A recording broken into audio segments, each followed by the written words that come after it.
Thanks. Just a couple of minutes. I just wanted to talk about plans for the ASM next year. So this will be the first time that it's been held in Adelaide. I think it's the 12th ASM for ANZUP.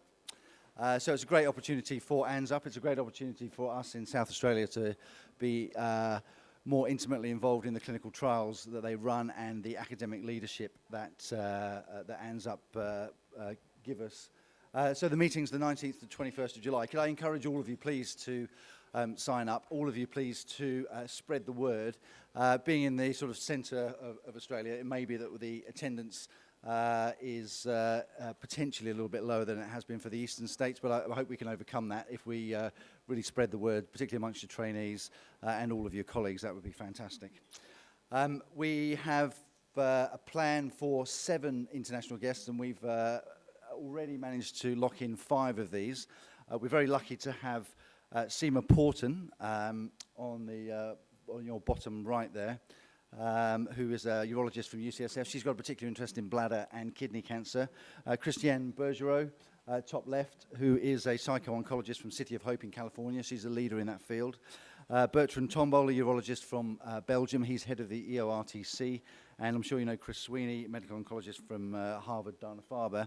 And late breaking news, I'm very pleased to say that we have managed to lock in this Monday Professor Karen Knudsen, who's a cancer biologist at Thomas Jefferson. So she's an outstanding translational scientist and will really head up the program there.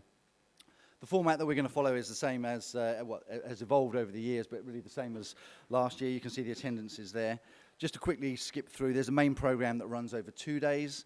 The Translational Symposium is a newish feature, and this year we're going to try and integrate the translational science more into the main program, but there'll be certainly one separate Translational Symposium. The Nurses Symposium has always been had outstanding attendance, and I think it's a really exciting program, so that will run. The MDT Masterclass has been a feature. Craig Geddy, medical oncologist from Newcastle, it will be his swan song as the convener, so you won't get a chance to see him dressed like that again if you don't make it this year. I won't explain that any further. ANZUP X is a relatively new idea. I think that was Henry's one good idea a couple of years ago, I think. It's really been very popular. It follows the TEDx format, and it gives an opportunity for people to talk on very interesting topics. We've locked in Toby Coates, who's the Professor of Nephrology from Adelaide, for one of these talks. The evening symposium has been mentioned. That's Kelly Parsons there and Alison, who we've heard from this evening. The social program is outstanding. I really would encourage all of you, please, to sign up and consider coming, particularly to the social events. ANZUP Trials in Action is really important. This is the trials that are currently being run, and there's also a sort of horizon scan as well for newer trials, and you've heard some of that from Louise. At the end of the meeting, the Crossfire Debates, a very lively, light-hearted debate session, has always been very well attended and outstanding. And finally, again, if you can please encourage your trainees to submit abstracts. There's been really high quality of submissions over the years, and particularly last year, and there's a best of orals and best of poster sessions with prizes as well.